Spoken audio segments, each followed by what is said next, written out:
Hey there, my Reddit friends. Russ Whitney here, and to check us out and our experience and why we're here answering your questions, simply go to russwhitney.com. Become a guest of ours and a friend.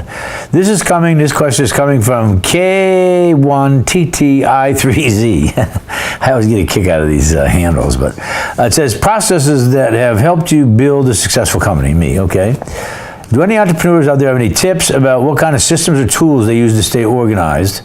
Not just literal tools, but any ideas you've implemented that make things easier. Mandate systems in place that make your company flow more efficiently. I'm not sure if I'm wording this correctly, but hopefully I've explained myself well enough. I have considerably more customers than my partner. Hope he's not watching this. And I can manage at this point and have hired an account manager.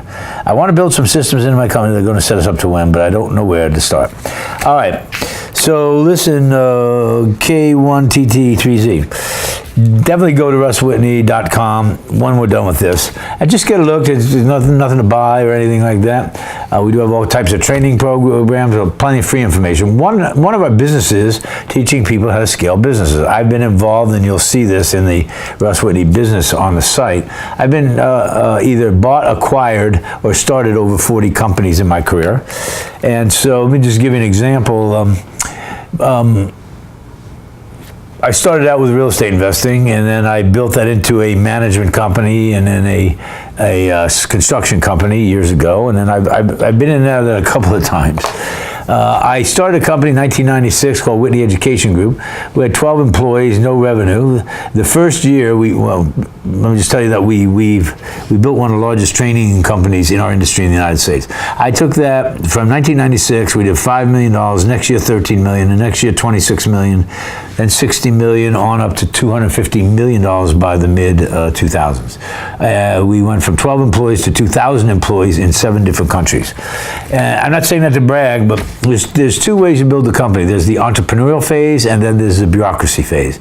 As an entrepreneur, you're the butcher, the baker, the candlestick maker. You know, if you're bootstrapping your business, you're doing a little of everything. So systems, processes, resource budgeting, forecasting, sometimes those are lost on the beginning entrepreneur. And so because you're doing everything, you're starting to figure out, you can't have a system and a process until you have something to have a system and a process for. Now, when I hit $60 million, so 1996, well, it was by 1999, we'd hit $60 million in business. It was over my head. We had 300 or 400 employees.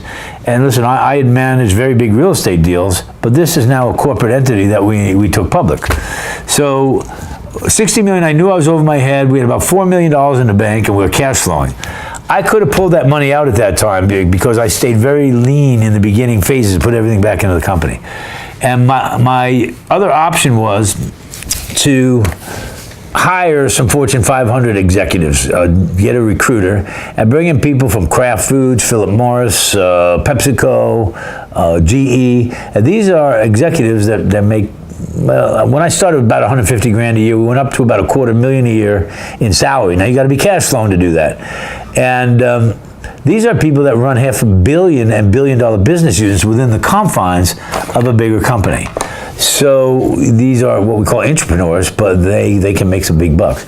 They are the ones that brought me the organization, the systems, putting systems in place, like evaluations for employees, pay. I brought the corporate culture to the company, but monthly meetings to evaluate our goals. Are we on track, not on track? And so the company goes from entrepreneurial to bureaucracy, and they're 2 different animals.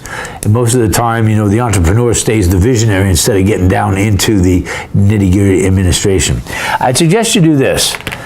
Your question, if you go back to the question, is a good one.